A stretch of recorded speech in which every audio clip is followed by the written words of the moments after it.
Hello,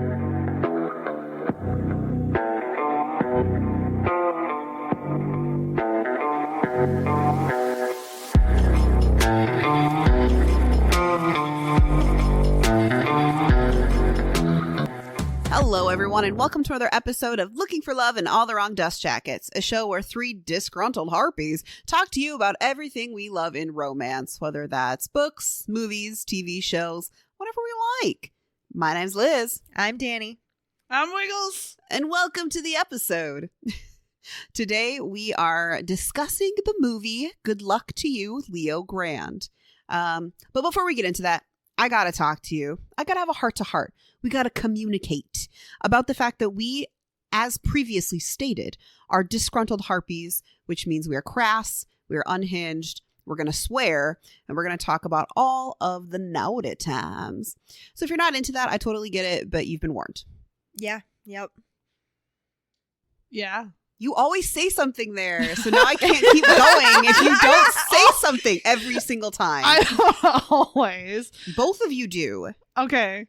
Okay. Google. Thank you. You're welcome.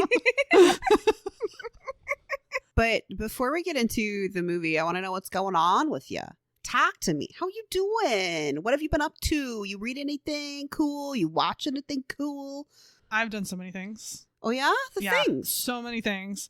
Some of them good, some of them bad, some of them confusing. So first, I tried and failed to read Twisted by Emily McIntyre. It's the fourth book in her Twisted series. I had to DNF it because it's literally the same story as Hooked. It's supposed to be Aladdin. So it's supposed to be Jasmine and Jafar get together. But here are the distinctions. Instead of her father being just gone the whole time, he's dying of like cancer or something like that. And instead of her being a clueless virgin, she's only ever had sex with Ali, right? Aladdin, right? Right. And instead of the male main character hating her dad, he works for her dad and wants to take over the company by marrying her. So like that's the full list of things that were in any way different. Oh, Yeah. Like they have a seedy jewelry company and her dad does not want her to take over it because of sexism. And I was just like, I can't read that book again. I'm sorry. I can't read the same story. And maybe it deviates way more if I had gotten past like chapter 5, but I just couldn't. I was like, no, I don't have time. I read Something in the Water by Catherine Steadman. It's supposed to be a mystery. In some moments they had the suspense, they had the mystery. But if you're somebody who reads mystery a lot, you're going to be bored with this. And I kind of was. So I mean, here's the thing with a mystery. Like, the overarching thing should be that it asks a question and then the answer to the question is like, whoa, right? Mm-hmm. But if you ask the question and then don't answer part of the question, then it just, like, it's not how it works, right? It's not how it works. Anyway, so because it was well written, it just, if you're going to compete in the league with other mystery novels, you gotta step. well, I do love a good mystery.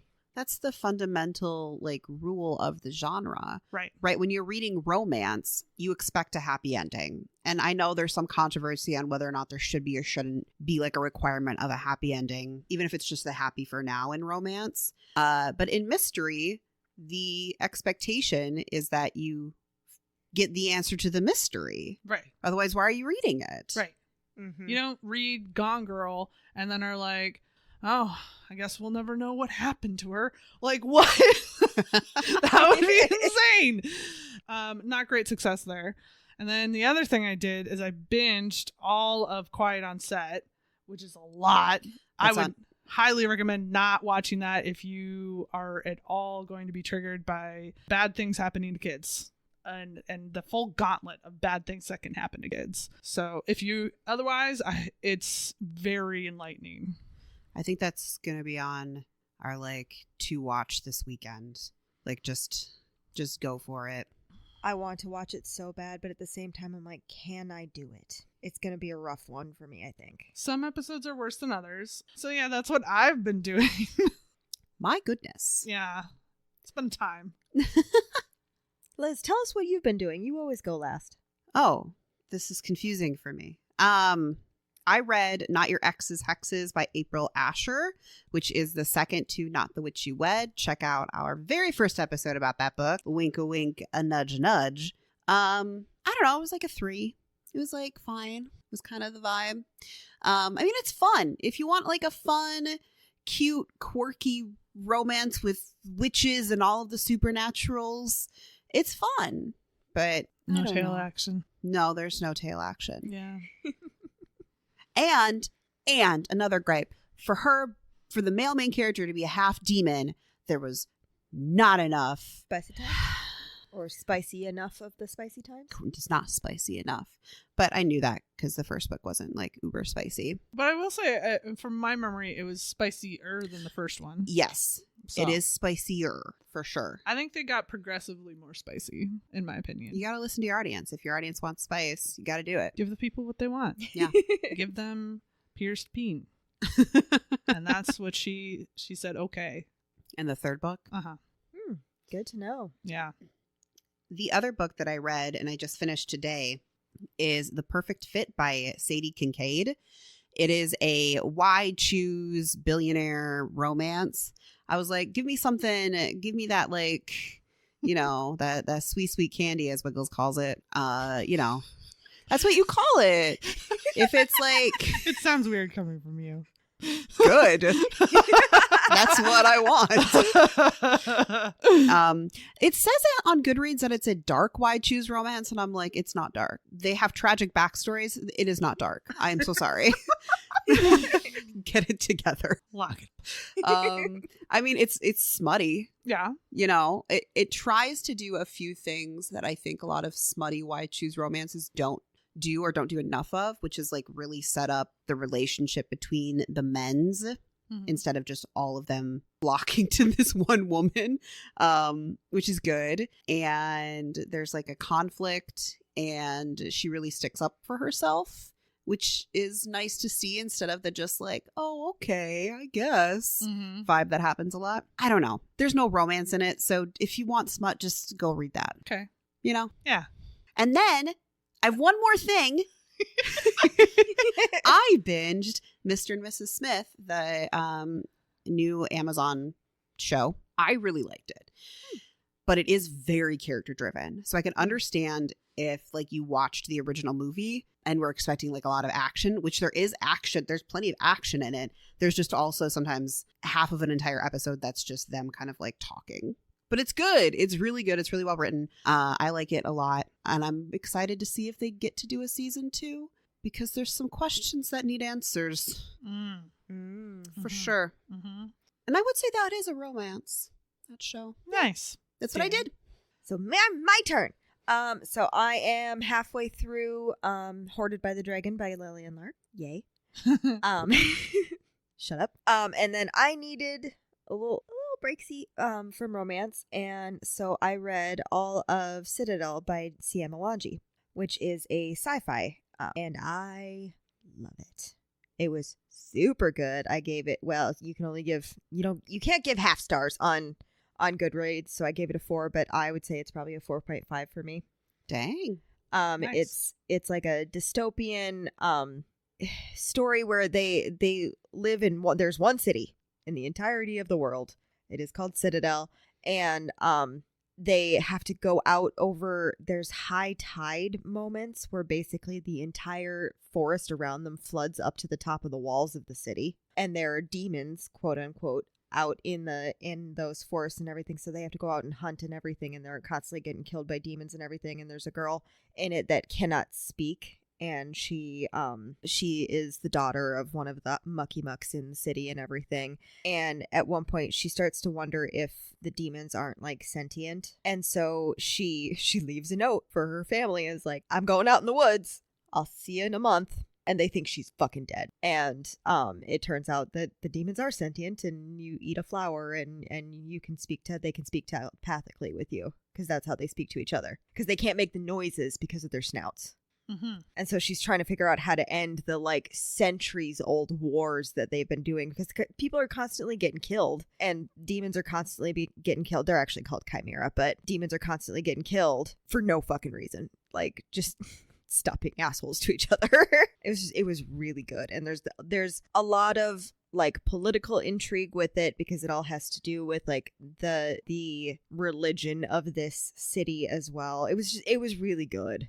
And the audiobook is fantastic, by the way. Gotta love that. Mm-hmm. Nice.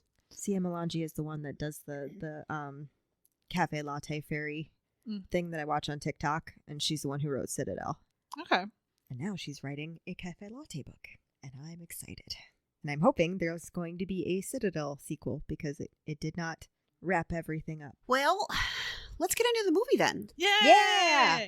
Do we have any background on the movie? I don't got background, but I've got fun facts. We do love fun facts with Wiggles. I want to be clear. These are all coming from IMDb, so their credibility questionable. But you came here instead of a movie podcast, and that's on you. So, the first thing is, I think we've talked about this. This one I can verify because I've watched the interview where she said it. Emma Thompson talking about like the naked scene in the hotel room, said it was probably the hardest thing I've ever had to do. She said Sophie, the director, Daryl, and I rehearsed totally nude and talked about our bodies, talked about our relationship with our bodies, drew them, talked over things that we find difficult about, factors that we like about them, which leads into Daryl McCormick, who plays Leo, Emma Thompson, who plays Nancy. They actually didn't have an intimacy coordinator for the entire movie. Quote, "We just thought if we really focus on getting to know one another and being comfortable with one another, that we will be able to do all the work ourselves," McCormick explains. "We would walk to set together. We would walk home together. We would eat together, run the lines for the next day together, go to sleep, and then repeat." So there you go. Also, the film was shot in 19 days, and it was shot in consecutive order, which is not common for film. Usually it's just shot out of order. But they thought that they would have an easier time building their relationship as the film was being shot if it was all shot in the same order. Makes sense, because the entire movie is them building up the relationship. So having the actors also do that by working together makes sense. Also, 19 days doesn't surprise me. There's like not one location. Yeah, I was gonna say one, maybe two locations, because they had like him outside at one point, at the beginning, and then there's the coffee shop thing. Yep. But other than that, so 3 total locations. Yeah. Most of it is just in the hotel room. Right. So yeah, I just thought that was really interesting that this was definitely not shot the way most films are shot. Did you say the director was also naked at some point? That they worked together through it. Like, I don't think the director was naked with them. Okay. It was like working with them while they were doing the naked. Okay, that's what usually would happen. But just I don't know. I interpreted what you said as the director was also naked. I did too for a second. I was like, like, that can't be right. I don't think that was meant to be what was implied. But no, I think the director was just there while they were having conversations about their bodies and all of that. And I don't think that they were naked for every aspect of that, right? Like they just, yeah.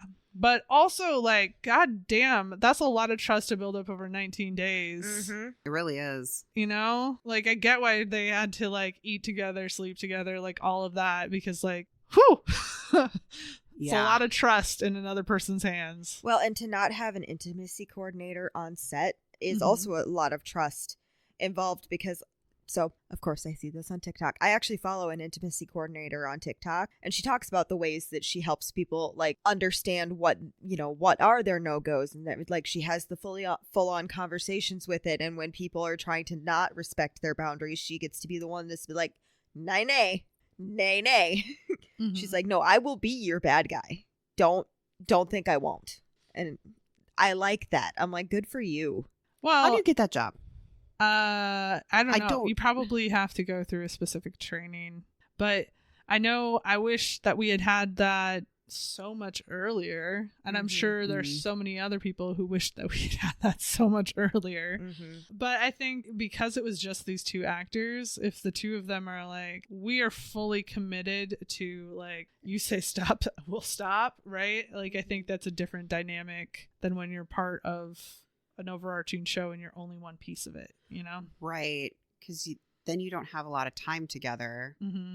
Or if you do, you're doing scenes with other people with that person instead of just like really focused on the two of you. Well, because that's the other thing about this movie. There isn't a lot of other people in the movie. No. It's mostly them. Right. And like, think about a show like, especially early on in Supernatural, where it was just girl after girl after girl coming in for especially Dean. If you don't have an intimacy coordinator in that situation, though, Yeah. you're just there for a moment. Mm-hmm. And so I imagine like objecting or complaining in that situation is very difficult. Absolutely. Not only that, is it depends on the type of scene, right? Because if Mhm. you think about Game of Thrones and the big like moment with Khaleesi's her title. What's her name? Daenerys. Yeah. The big first moment when those two are together, which is extremely uncomfortable to watch if you really Yes. think about it. Mhm. Yes. You would definitely want somebody who's a professional in handling that situation and helping guide you through it. Right. Absolutely. Or even later when it gets much later down, like Cersei walks naked through the entire city. Yeah. Like that had to be really hard. Mm-hmm. Mm-hmm. Well, and I know in some things they body double, right? Yeah.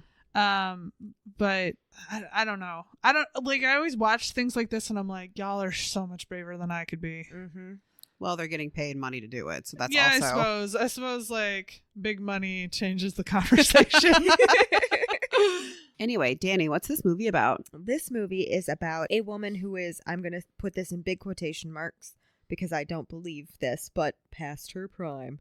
Basically, she's an older woman who has now lost her husband. He was the only person she'd ever been with sexually, and she was never sexually excited by him. So she's decided that she is going to go get it, girl, and learn a few things. And so she hires a sex worker to help her learn how to do some of these things and see if she can learn to like intimacy in that way and see it, figure out her life. Mm-hmm. And that is Leo. Mm-hmm. And we like Leo. Yes. Yeah. That's pretty much the movie. It's a short synopsis because that's what it is. It It's is. over 4 different times Meetings. that they meet each other. Yes. And it just progresses from there. And I think, like, at least for the first 3 meetings, I think they're only like 2 hours long. Yes. Yeah. Well, and this is of the trend of the kind of quiet film, Mm-hmm. right? Where Mhm. it's not trying to tell you this massive epic like a Marvel film. It's just trying to tell you this short moment in these people's lives. And so if it weren't for the flashy material, I think that it would be very tame, honestly. Well, it was very tame until the end. Yeah. Yeah. I will say this movie is categorized depending on where you look differently. Yes. So if you Google this film, it'll say that this is a comedy/romance. But if you look it up on Hulu, which is why I watched it, it says it's a drama/comedy. And I gotta say, it's not a romance. No. It's, in my opinion, not a comedy. I agree with that. Mm-hmm. And it is a drama, but it's not like hugely dramatic. Right. It's just, like you said, telling this small story. Mm-hmm. But I kind of feel like it's telling a small story, but I feel like it's kind of an important story. Oh, for sure. Yes. At first I was sort of like, I don't know if I'm going to like this one, which I was like already kind of bummed. I was like, oh no, what if I'm not going to like this? Because it feels like it should be up my alley. And then as it like progressed, it was almost like I warmed to the idea of the movie as she was like warming to the idea of like expressing herself, as Leo was warming to the idea of opening him up to somebody. And I was like, oh, I see what you did there, you sneaky minx. I kind of had the same reaction. I was like, am I bored? Like, I'm not bored, but what is happening? And then like it got a little more, and I'm like, oh, suddenly I am super invested. Mm-hmm. My big concern, and I don't want to talk about the ending yet, because I think maybe the best way to talk about this movie is to talk about them sequentially in the Yeah, same way the that the movie meetings. does. Yeah. But my big concern, especially about in the middle of the first meeting, was I don't know how this movie is going to end, but one of the ways will not be good for me, which we'll talk about when we get to the ending. Yeah. So the first meeting happens, and it's just nerves and tension and everything from, at least from Nancy, played by Emma Thompson. Clearly he's used to seeing clients who, when he arrives, they're like ready to go, right? Mm-hmm. I mean, he's obviously seen some that are kind of like Nancy. He has a very soothing presence with her. He's very kind and patient with her.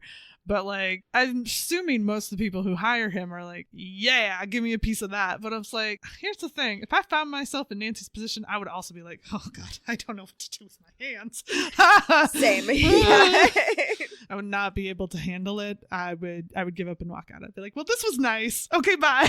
I would need to have almost like a business meeting first. Like, what are the ground rules? Yes. What's the plan? Exactly like her. What is the plan? Yeah. How does this work? What that thing do?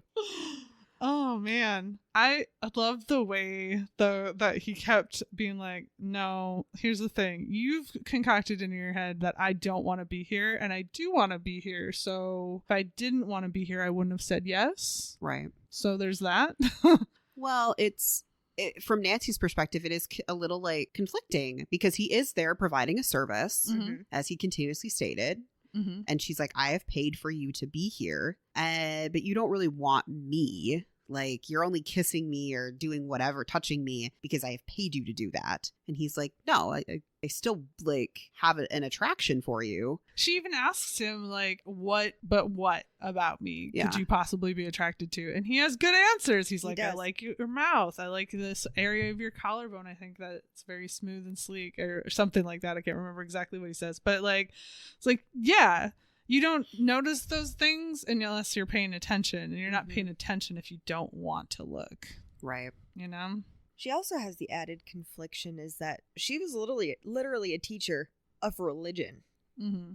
So she's having the like war with herself too, of like, she believed things a certain way, she taught people a certain way all of her life, and now she's doing this thing That basically goes against a lot of what she taught. Mm-hmm. She definitely starts out the film really having a very not having a modern perspective Right. on the world, and in some ways a little problematic perspective on the world, which I don't like that the character has a problematic perspective, but I like that the character felt grounded in reality. Yeah. It felt like somebody that you could know this person. Well, and it's not so. Yes, she has a problematic perspective on the world and everything, but she also is growing and changing, and that is changing as well. Right. And I think that it's so realistic, and yet we like, I don't know if we don't talk about it enough, or maybe it's just not represented enough. These people who have a very like quote unquote moral view towards sex, a more religious view, and whatever, if anybody's listening, whatever your religious preferences or ideas are, that's you do you, but then counteract it with their actions and then just don't know how to process it. Mm-hmm.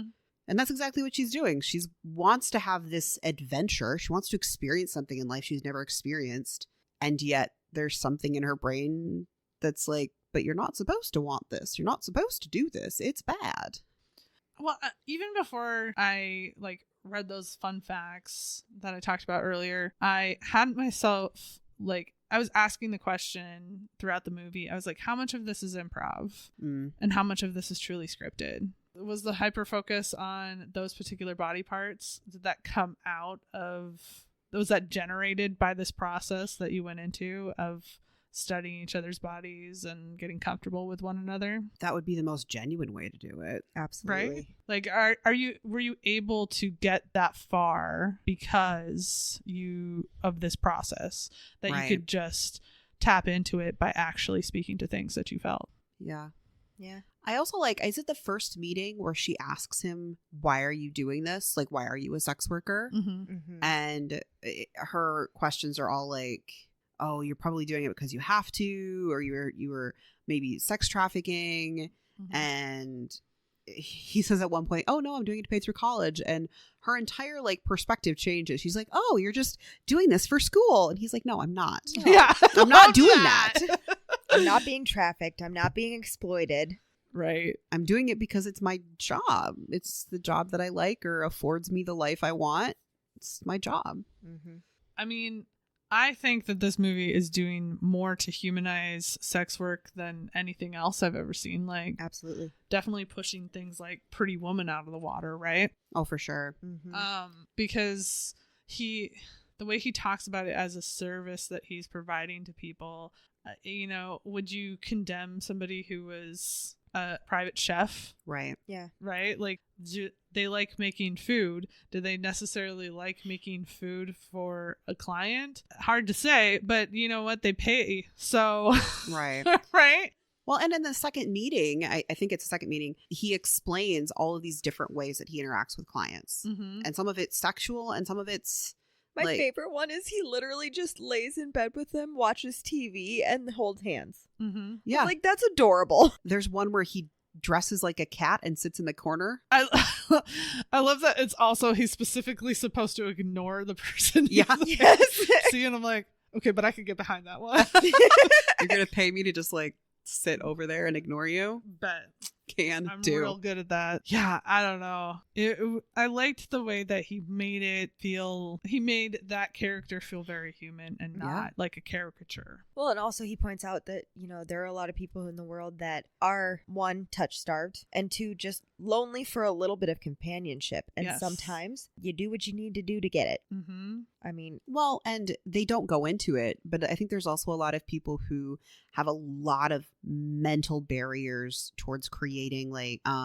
maybe organic connection, Mm-hmm. whether they're have a lot of anxiety around new people, whether they have trauma around people, trust issues or things like that. And so being able to pay somebody, have clear and set boundaries and rules in that service, like it was a private chef coming to your home, Mm-hmm. and then being able to be fulfilled either sexually or emotionally or just cuddling.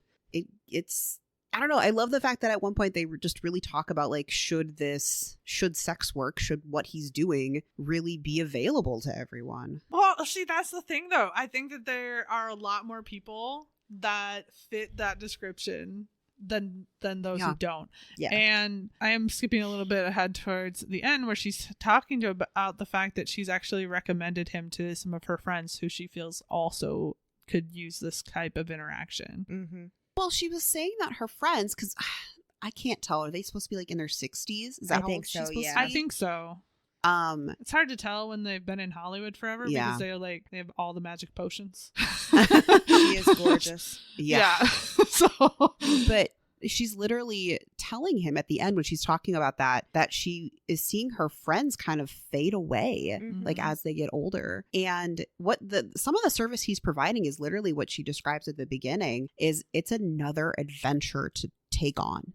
Mhm. And whether that's hiring a sex worker is the adventure, whether it's all of the activities that they're trying together, that's the adventure, probably both. Gotta keep living life. Mhm. I just don't understand. This is a tangent. I don't need an answer to this, but I'm so curious. How do you find a sex worker like that? Do you just Google sex worker near me? I don't I know. don't know.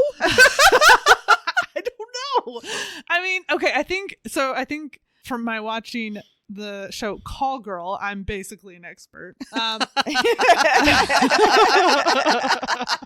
It was the hand motion for me, Wiggles. She just like ran her hand through her hair, which is not down. Basically an expert. But okay, so which is also a really good show starring Billie Piper. Check it out. So Call Girl, if you are a specific type of escort, Yeah. right? Like then you're almost like a billable service, and I'm guessing he works a little bit like that. So I don't know if there's like I don't know if there's like truly an advertisement, but there's definitely or truly an advertisement for sex work, but there are definitely advertisements for escorts. True. He does say at one point that what he's doing is not illegal Mm-hmm. because, yeah, he's providing It's supposed to be companionship. right. Mhm. Is what that looks like to different people is subjective, essentially. Right. Well, and you think about it this way, you can hire people to be your bridesmaids. Mm-hmm. I don't know if you've heard this. I have not heard of it, but it doesn't surprise me. Yeah. You can hire people to go on like vacations with you and things like that. It's very similar. Only in this situation they have sex in the end. I just want to go on vacation. Yeah, I don't want a new person on my vacation with me. I think that ultimately is like the factor that turns me away from all of this more than the being poor thing is I don't want another person to have to worry about. Okay. Yeah. So I'm good. Thank you. I can understand doing though what Nancy is doing. Yeah, Like- absolutely. Yeah. Because it's also 2 hours. We find out these are like 2-hour meetings. I could handle, meeting somebody new and boning down for 2 hours. Yeah. Yeah. And I understand why a character like Nancy ends up doing it, and I understand how people who especially have like social anxieties and things like that, or have something about them that, whether it's mental, physical, emotional, whatever, that hinders them from being able to make connections elsewhere. But I think that for a lot of women our age and like younger especially, like you could just go into a bar and say, anybody horny? And it would pretty much there you go. And But there's theoretically there would be a safety issue with hiring somebody, right? oh yeah. Like it would be safer to go through a service In theory. in theory. That's why it should be legal, because then it would be safer. Right. I also Which for is agree part- that everyone. it should be legal. So their first meeting is them just kind of getting to know each other, Mhm. and they eventually crawl into bed and they're sharing these stories, and it fades to black with her moaning. Mm-hmm. Mhm. What do you think happens there? I'm pretty sure he fingered her. I think that happened as well. I don't think they had the full intercourse. No, I don't think they do the full intercourse until the end. Yeah, based on her list, they must not have. Yeah, because meeting 2, She comes very prepared. Yeah, she hires him again, and she says, "We have a list. Yes. It's blowjob. He goes down on her. A 69. 69, doggy style, Yes. and her on top Yes. are the things she wants to do Mhm. in 2 hours." Yeah. The look on his face said, I don't know if I have the strength. Well, and the other thing that I found very interesting is she also informs him that she's never had a curtain call. Mhm. She has never had an orgasm. The only man she's ever been with is her husband, and when she described how their lovemaking was, I felt so bad for her, but at the same time, her like hand motions and everything, and when she like made fun of how she pretended she finished every time, I died. I was like, that's not real, right? Ma'am. Ma'am? No, you didn't do that. Well, but if she's never had sex with anybody else and he never actually got her there or anything, she might not really know how to even fake it correctly. My question is, how did her husband accept that for her 30 years ago? Yeah, sure, whatever. Apathy. He didn't actually give Yeah, a shit. that's what it is. He didn't care about that. God, it's so bad. It seemed very clearly like it was just about him getting off as quickly as possible and then Mhm. going to sleep. I don't think that they were ever in love. That's my read of the situation. Yeah, the way she talks about him, they definitely came across as like a marriage of convenience. Yeah. Yes. I don't think she disliked him as a human by any means, but I don't think she was in love. Well, she's sort of from a different era where you kind of just married somebody because they were there, Yeah. which is awful. Also, But- she's pretty bad to her kids. Oh my God, right? Like some of the things she said, she's like, my son is boring and my daughter is what was it? She was like a mess or something like that. Yeah. Yeah. And I was like, Well, that brings up a whole other conversation, which Yes. is a massive rabbit hole to go down, which is it seems like she didn't want kids, no. but she Yeah. didn't know, because at that time, the concept of not wanting kids didn't exist. Like, you got Absolutely. married, you had kids, that's what is done. Right. Even now, sometimes people are like, "You don't want kids," and I'm like, "No, I'm good." I think that especially here in the Midwest, and I think this is also a problem in the South, there's this idea that it's your obligation. Yeah. Right? Like, you get married, you have kids, that's the whole deal. Do it. You gotta do these things, right? They're boxes for you to check off. And I'm sure that was 10 times worse if you go back a decade, Yeah, right? absolutely. Like, it just, And I don't know what it was like in the UK, but I don't think it was much different. yeah. Probably not. Because that's the other thing. This entire movie is set in the UK. He is Irish. Oh, that man's voice and his eyes and his face and his abs. Oh, all I of know them. him from Peaky Blinders. Oh. Yeah. But he's real young when he's on Peaky Blinders. Oh. So if you go back and you're like, I'm going to see a man, no, you're going to see a child. Okay. I mean, he's probably like, I don't know, like 16, 17, but still a child. That's a child. That's a child. That's a child. Right. But like, I mean, like, he's not 12. right. He's not 5. Right. But yeah. Anymore, somebody's 25 and I'm like, you are a child. So I did have to have a moment of like detachment where I was like, what are you doing here? You need to go home. This is inappropriate. Yeah.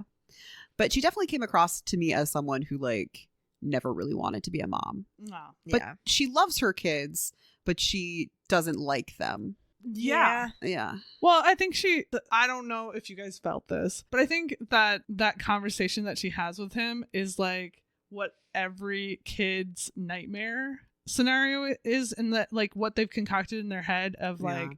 my mom doesn't like me, and then it's true. And so for her to be saying those things to him when we find out more about his backstory is just like fucking cruel.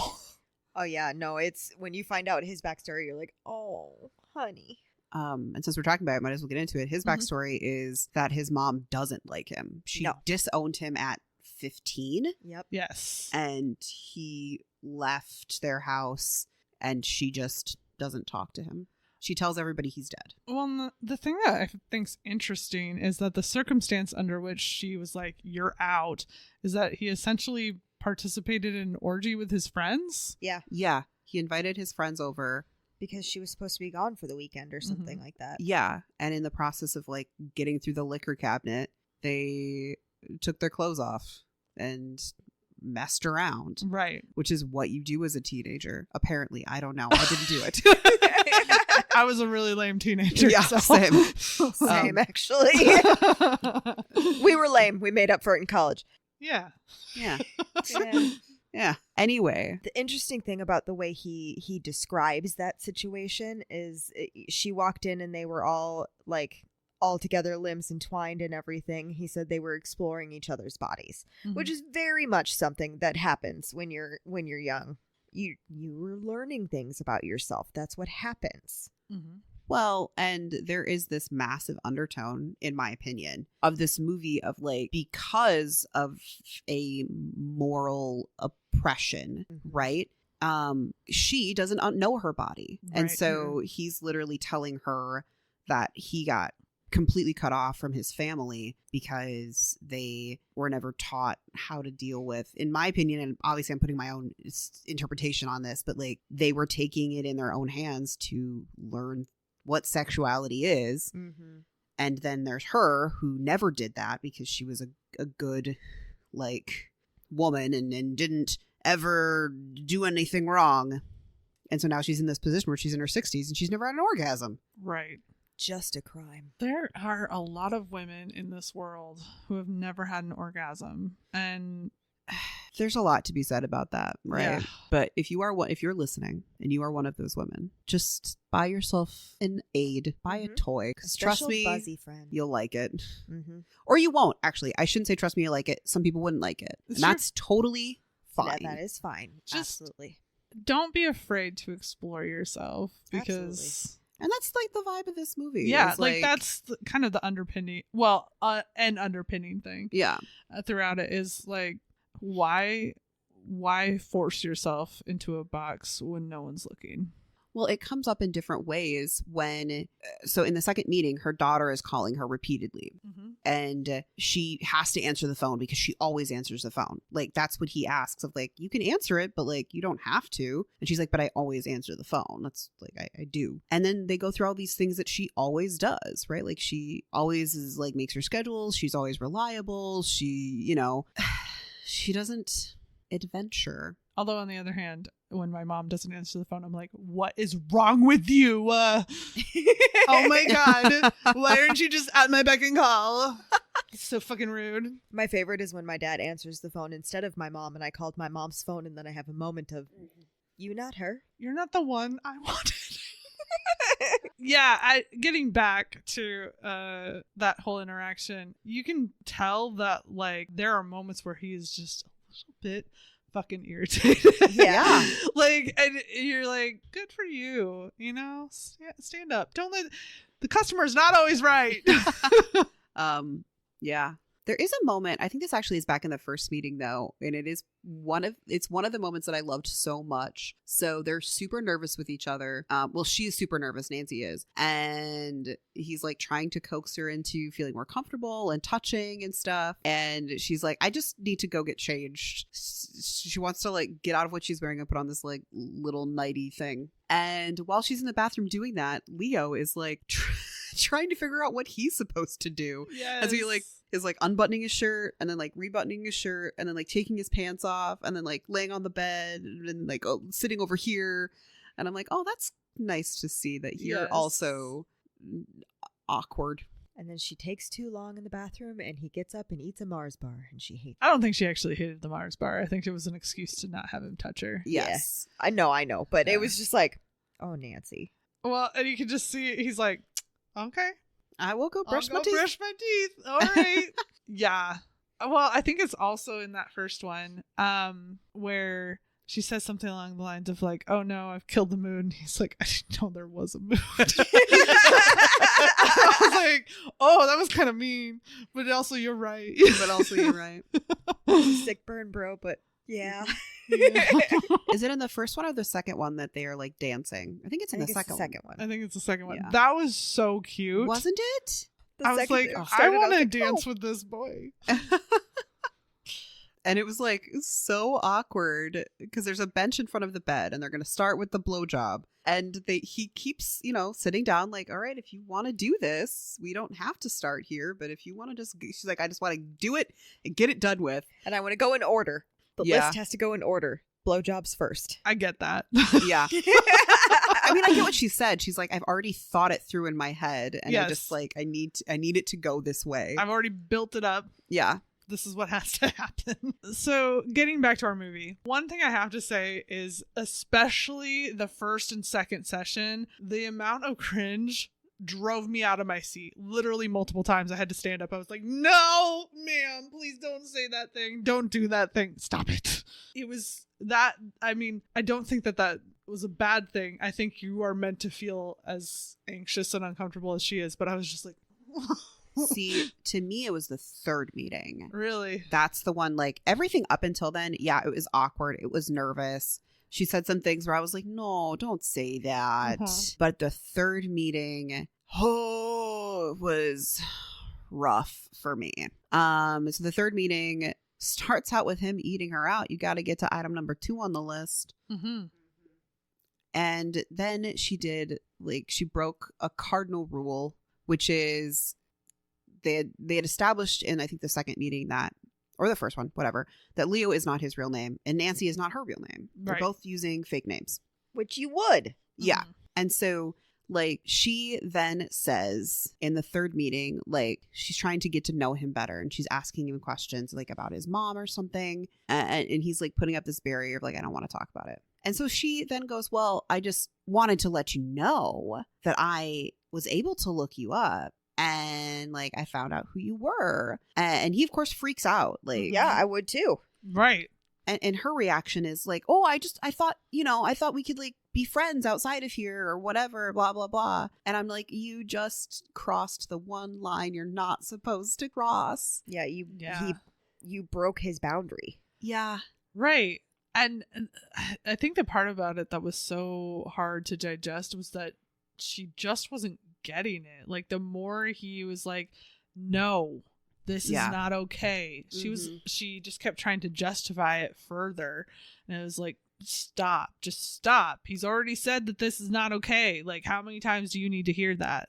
Well, and then she just keeps going like, oh, but it's not a big deal. Like, I'll tell you my name. And he's just like, stop talking. Yes. You need to stop. Yes. Well, and I think she finally kind of a little bit understands when he's like, I could figure out your name too because of the billing, same way, but I'm not going to do that. I think that it hits a little bit different when she's like, I wonder if your boring kids would love to find out, about what their mom gets up to or something along those lines. And then it's all of a sudden, oh, well, I could see now why it's a problem. And it's like, how did you not run that back? How did you not think about that before you did this? Well, she even, and I was just like, what the fuck is wrong with you? Even says, well, does your mom know what you do? I could talk to her about it. I'm really good at talking to parents and explaining things. And I'm just like, what are you doing? I think she genuinely thought she was doing him a favor. She did. Yeah. Oh yeah, she absolutely did. And it's like, no, that's not how this works. You can't, he put up these boundaries for a reason, for a very good reason. You can't stomp them and think he's going to thank you for it. Right. Yeah. And that was the part that like, that whole sequence, not even him getting mad afterwards, but like the way she just kept being like, no, what I'm doing is a good thing. Don't you understand? Yeah, I was super uncomfortable. Like, it also reminds me of somebody I know in a very uncomfortable way. So I was just like watching it like, the scene needs to end because I feel bad. Yeah. Well, I think he calls her a stalker at one point, and I think that that's completely correct. Yeah, right? it is. Like, it's not just that she's crossed this boundary, which is not okay, but that she's had to like go out of her way to cross this boundary. Like, there are plenty of checkpoints where you can stop yourself from going further. It's not like, oh, I don't want you to touch this very specific part of my body, and then you accidentally graze it. Yeah. Like, it is, you have so much time to stop what you're doing, and you didn't. Well, and on top of it, the way she's saying, like, I thought maybe we could like meet up outside of this and, just be friends or grab a coffee or something is, I would imagine, the worst possible scenario for him. Because you need to be very clear that this is not a relationship outside of this service, right? Like, when we're together, when you've paid for us to be together, like, then I'm focused on you, but this isn't morphing into something else. Like, that's the worst possible thing you could think. Well, and I think she thought it was okay because in her mind, she's like, no, I don't want something romantic from you. I just want to be your friend. Right. And it's like, that's still not okay. Like, I don't know how you could possibly think that. Right. I do, actually. That feels very of that generation. Yeah. Well, it harkens back to when we were watching Austin Land, right? Like, this is a very dangerous game to play. Right. Yep. Yeah.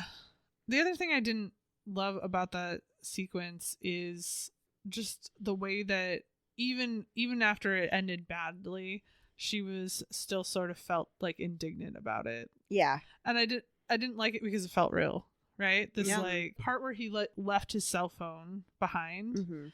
And was like, don't talk to me. I'm just here for my cell phone. And is like freaking out, starting to pull the hotel apart a little bit.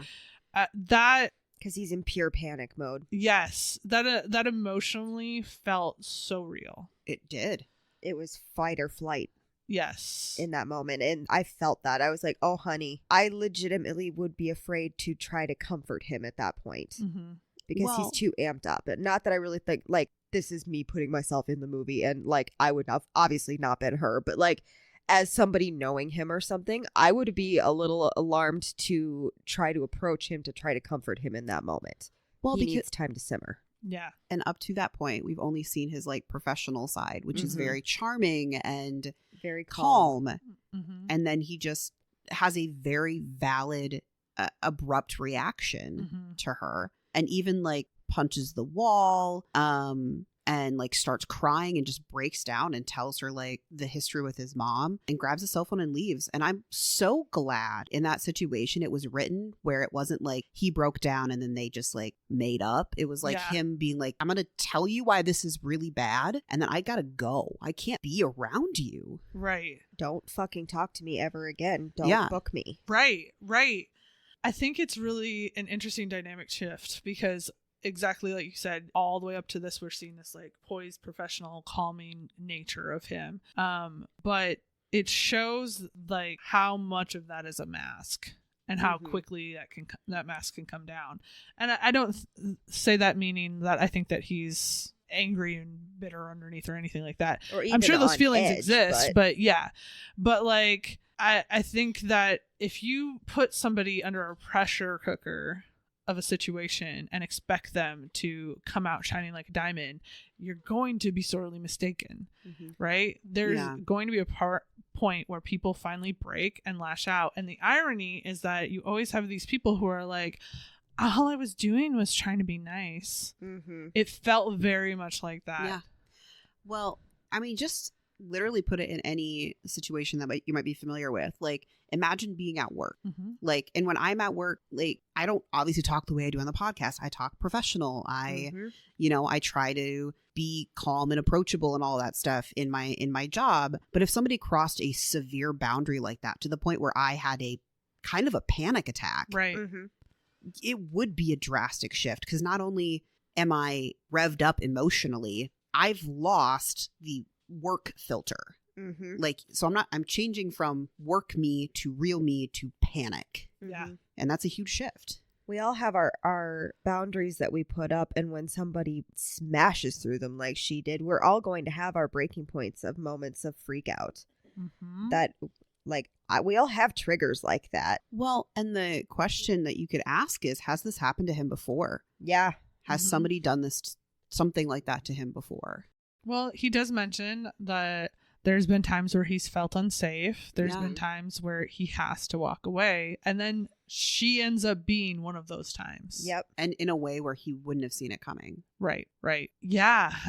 That was rough, but I think needed. Oh, it definitely tells the story, right? Because then you get to the fourth meeting where she is paid for him to kind of just have a reconciliation, like come to the coffee shop, which I was very confused why there was nobody else in this. It wasn't actually a coffee shop. It was the lobby of the hotel, right? Yeah. Still, it felt like very bare and confusing. I'm sure it was done purposefully to increase the intimacy between the two characters. It was probably at a weird time of day. Sure. Weird time of day. They don't have good coffee. Yeah.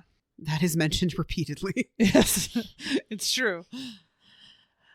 Yeah. Well, and I liked that he didn't bother dressing up for her. Yep. Right. He came fully prepared to walk away from that situation as soon as possible if needed. She also wasn't dressed up because everything up to that point, her hair is perfectly like positioned and she's wearing one of her like suit dress things, something she would wear to work to teach. And in that moment, her hair is just like pinned up and she's wearing like a sweater and pants or something, which I will say she looks the hottest of all of the outfits she wears. 1000%. Yeah, she does. I was staring at it going, I like that sweater. Yeah. I would wear the shit out of that sweater. Some people look amazing in business wear, and some people that is just, it's not for them. It's just a costume they put on.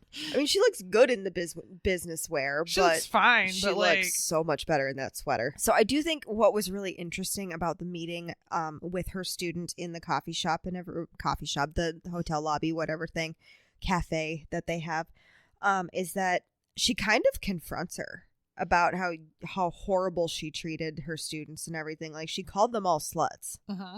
Yeah. And like put like in an assembly and everything. And I appreciate the fact that, you know, she is on this learning journey. She is coming to terms with, you know, learning her sexuality, but also figuring out how she's treating other people, because she's having the realizations of like, I shouldn't say things like that about my kids and stuff like that. And she takes the opportunity to, like, she almost gets defensive and then takes a step back for just a second to be like, you know what, I'm sorry. I shouldn't have done that. And I'm like, I appreciate that, because there was the half a second second where you could see her getting defensive. Mm-hmm. And then it's I need to relearn how I respond to things. And I appreciated that, because that is something that you have to do if you sometimes the natural instinct is to get defensive. Mm-hmm. Well, and I think another big lesson too here is just because something was acceptable or even the quote unquote right thing to do 20, 30 years ago doesn't mean it is that way today. Mm-hmm. And we as people need to learn to grow as the world grows. Right. Absolutely. I also will say that when she chooses to like apologize, she also turns it into this moment of like, also, by the way, this is a male escort. We're about to have sex. You should have sex. And like, pieces out. And I'm just like, that girl has the best story. Sure does. Oh, to yeah. go tell everybody. She's like, you're never going to believe this. I ran into Mrs. Robinson because that's her real name. Yeah. Mm-hmm. And this shit happened. I promise I'm not making it up. I swear to God, I couldn't make it up if I tried. Miss, we're sluts for wearing skirts is having sex with a male escort. Who is half her age, which Yes. is totally fine. But that's another key point we haven't really touched on is he is half her age. Mm-hmm. And If not younger. if not younger, yeah. And one thing I love is after they're about to leave and Nancy / Susan is her real name, right? Something like that. Is like, you I got a glowing review for this guy. You should check him out. Yes. And he's like, all right, I'll see you later, Bev, who's the student. Yeah. Or, maybe later. Well, she was clearly like sort of flirting with him earlier too. Yeah. Mm-hmm. And so can you imagine like this guy that you think you're flirting with, because the premise that they are meeting under is that he's going to sell her a car or whatever. So Yeah. she's just like, oh, this is a regular Joe. I'm just going to chat with this regular Joe guy. And and then, oh, he's sleeping with my teacher. That's weird. Oh, he's an escort. Okay, I need to reevaluate some things. There's going to be so many text messages sent. Oh, for my sure. God. That's a story she's retelling to everyone in explicit detail over and over and over again. Oh, Because hells yeah. if you have a story like that, you got to milk it, because you're never Oh, going to yeah. get another one like it for like at least 10 years, right? Every party she goes to, Yeah. it's Mhm. like, this happened. yeah. People who didn't go to school with her, who don't know this teacher, she's like, listen, I need to set up this premise and then I need to tell you what happened. Absolutely. Yes.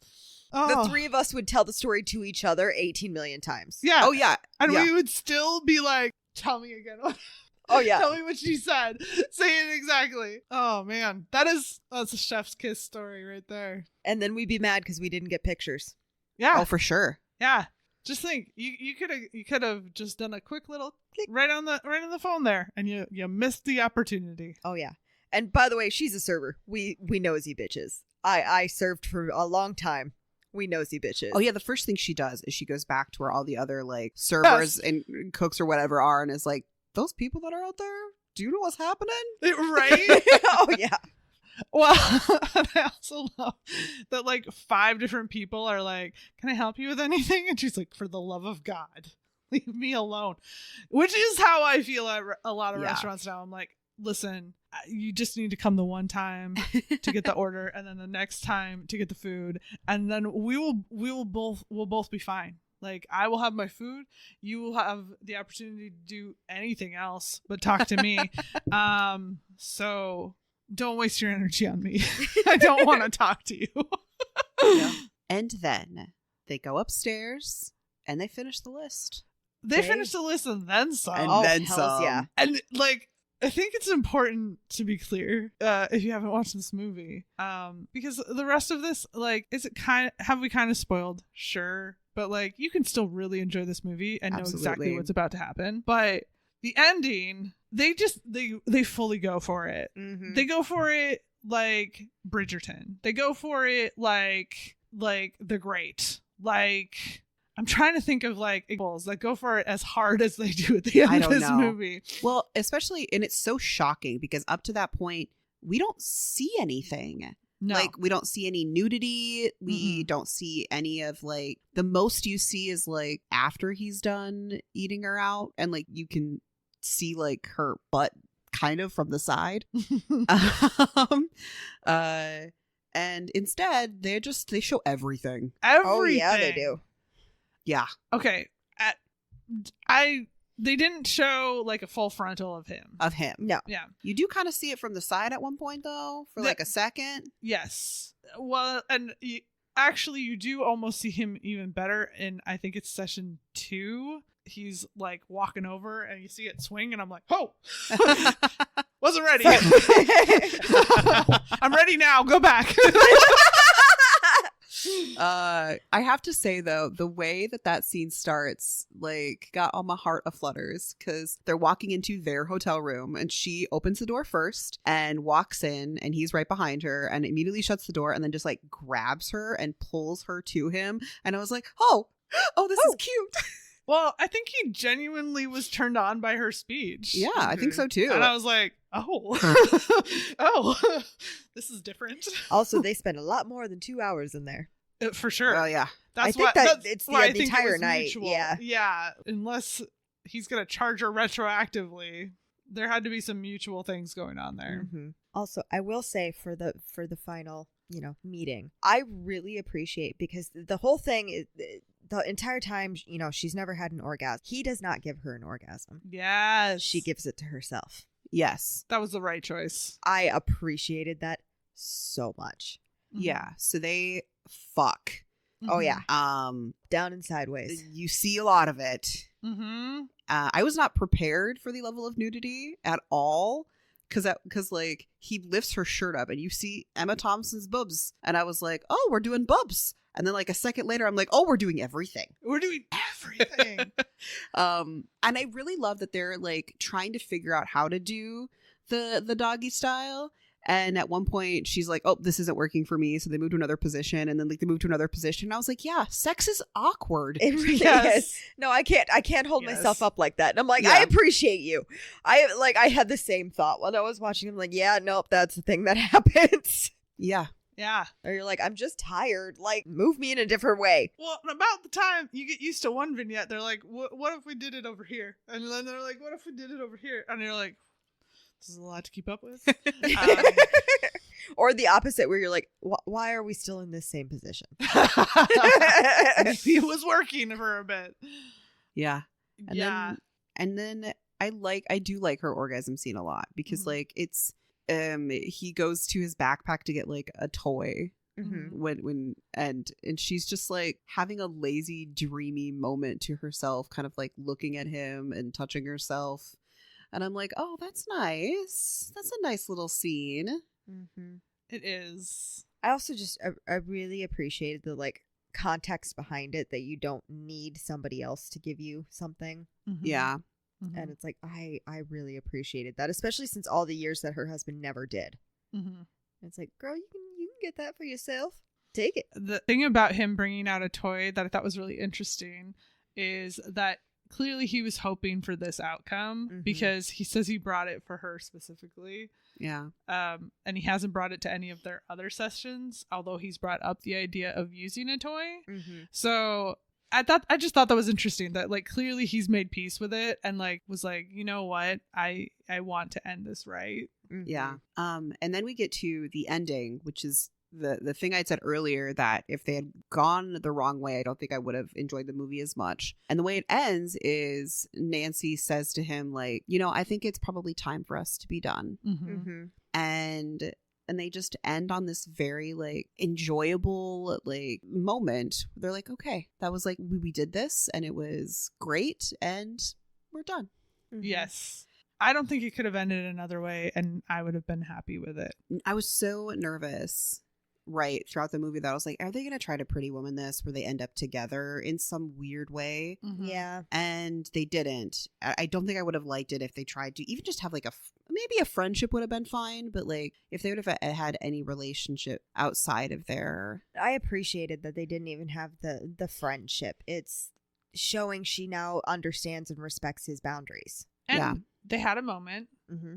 and it's good that they had that moment, and it's okay that it didn't last long. Mm-hmm. Right. Right? Like, it's fine. I want to go back just a little bit. Yeah. To, I think it's the second session. Yes. They've kind of like almost argued about the blowjob, and they're sitting in front of the bench just talking, and he's describing why he likes doing what he does. Mm-hmm. Oh yeah, that was a really great moment. It really was. And it kind of contextualizes everything that happens in that last meeting, right? Because what we learn about him is that the biggest turn on for him about all of it is watching the people that he's working with react to it. Yeah. And watching them have their moments of pleasure. And then he literally gets hard from that. And she's like, oh, like you really do. And he's like, yeah. He's like, I do love my job. And so then when it gets to the end and she's like said boldly that she is with this guy to do this thing and almost is proud of it, which is in complete contrast to like how that conversation started where he's hiding their relationship for her. I think that probably does like just really hit him strong where he's like, whew, someone's proud of me for how I am. That's different. I don't know. I just thought that was a great moment. It is a great moment. It is it is, and it definitely feeds into the idea that he was into the last session as much as she was. I don't think he would have put in the work. I don't think he would have put in the time. Look, there's a lot of work. There was a lot of from work those involved. scenes. Yeah, you know, he was working overtime, if you will. Yep. Yeah. And then the whole thing wraps up with her like naked looking in the mirror, and which is a great moment too. Yeah. Like, well done, Emma Thompson, for getting up the like gumption to do that. It's like, hard. How could it not be? Number one, people are recording you. Number two, you're like forced to actually look at yourself, which is as a woman fucking sucks. It's extremely difficult even when you're not being recorded. Yes. Well, and to look at it through the lens of this character is accepting their body. So you have to kind of accept your body as well in that moment. Yeah. That was really great. It made me cry. Yeah. I did get a little misty at one point, and I was like, is this movie really going to hit me that way? Oh, okay. It was an unexpected mist for me. Like, and here's the thing. I'm a movie baby. You know this. I cry very easily. I didn't expect this one to mist me. And all of a sudden I was like, what is this? Someone's cutting onions in here. Yeah, I definitely wasn't entirely ready for all of the story that this story was telling. There's a lot of things, like a lot of subject matter that was being touched on. A lot of nuance too. Yes. Well, and the thing that really makes it work, I think, is that in between all of the attempted sex or successful sex, I don't know. What is successful sex? Attempted sex or completed sex. Let me put it that way. That feels better somehow. Are these really important conversations that the two of them are having. And sometimes they're about the generation gap. Sometimes they're about sexual experience gap. Sometimes they're about just the way the world works and how can we fix the world in one conversation, which are the best conversations, right? Yeah. And I think that's what makes a story compelling. Well, and everything seems to be told from both of their perspectives. Because like when she's talking about her body back in a previous scene, what she doesn't like about it. And then he, you know, they're talking about like, oh, he looks amazing. He has, you know, these abs. He's so toned. He's whatever. And he's like, yeah, but that's why you like me. Right. Like there is another side to the coin of, if I didn't look like this, if I didn't have, you know, a six pack or whatever he has and muscles and tone, like, would you want me? Yeah. Yeah. Well, and we haven't really talked about his physique. He is very, very good looking. Like, very much hits the traditionally good looking guy boxes, like ticks them all off. Right. But it almost feels a little weird to talk about how handsome this man is, because it's like, am I perpetuating the objectification? I don't know. Yeah. But he is very attractive. I'm just going to say that he is extremely attractive. Right? Yeah. I think that's part of the story, though. You know? So, yeah, this is a really interesting movie with a completely different perspective than most movies being made today. So, with that in mind, good luck, ladies. How are we going to rate the spice? Okay, so just to preface this, we are rating movie spice. Yes. Which is not book spice. They are different. Correct. Yes. I swear to God, it's like a 4. I was thinking the same. Yes. Partly because we talk about sex a lot, but then they did it a lot. Yeah. Romance. I give it a 0. There isn't romance in this. That's the point. Yes. I would. I want to give it like a 0.5 because I feel like there are romantic-ish moments, Mm-hmm. but they're also so close to like friendship moments that I don't know where the line is drawn, and I think that again is also the point. Yeah. Wiggs, what do you got? I'm also gonna say 0. Okay. Because it feels like it's intentionally not romantic, and Yeah. so that seems like the logical answer. Okay. What's your overall rating? I give it like a 4. I really liked this movie. It took me just a smidgen to get into it, or I was like, what is happening here? And then I was like, ooh, all right. I was also at a 4. I don't know why. I love sex worker storylines. Like in the sense that I like that there's like it's not just sex worker, but I love when there's storylines where there's like an arrangement Mm-hmm. Oh, okay. that they're trying to like work through. Mm-hmm. Mm-hmm. Yeah. So I'm a 4. I think I'm also gonna go with a 4. Yeah. I don't have a ton to say about that other than I think it was a really good movie. It isn't a great comfort movie. It's not one that I'm gonna watch over and over and over again. But 5 years down the line, I could definitely see myself watching this again and having a positive experience. See, I almost want to rewatch it like soonish because I think rewatching it knowing the ending is going to give like a different perspective. Sure. Very possible. That sometimes happens. Yeah. Yeah. That leads us to your recommendations. Okay, so one, we've covered it on here, the kiss quotient. Fuck you. I'm sorry. No, that's not fair. Start again. Do that. I'm sticking with that. Fine, then I don't have recommendations. I did get a lot of kiss quotient Vibes. yes, Yeah. it was happening. There was Yeah. a lot of things that were similar in that experience. Except for there is romance in the kiss quotient. Right. Allegedly. Yeah. Um, Allegedly. What do you mean allegedly? I didn't love the kiss quotient a ton, but Anyway. and then my other one is kind of just it's not so much on like a romance vibe or anything like that, but it's on a like getting to know yourself Mm-hmm. and Calendar Girls.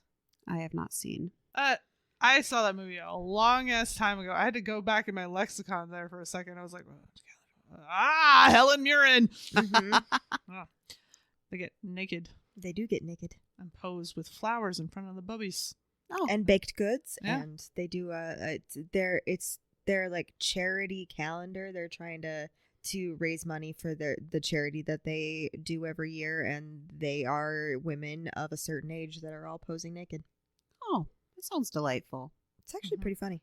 Since Danny stole the kiss quotient from me, I'm sorry. I will call back to a previous recommendation that I think I made at one point in time, or Wiggles made it, which is For a Good Time Call. You're right. What is that? That face. Oh. Disappointment in myself. Yourself. I don't really have any great recommendations. There you go. There you go. Fair enough. There you go. There you go. There you go. Well, folks, if you liked this episode, you can find us out there on the socials at Wrong Dust Jackets, on TikTok, if that's still around by the time you're listening to this, and Instagram and Threads and Pinterest, YouTube, all that. And you can find us on our website at wrongdustjackets.com. Check out our blog post for recommendations and reviews of other books that haven't made it onto the podcast. And we'd love to hear from you. So drop a comment, drop a like, find us out there. That's what we got. Bye, y'all. Bye-bye. Goodbye.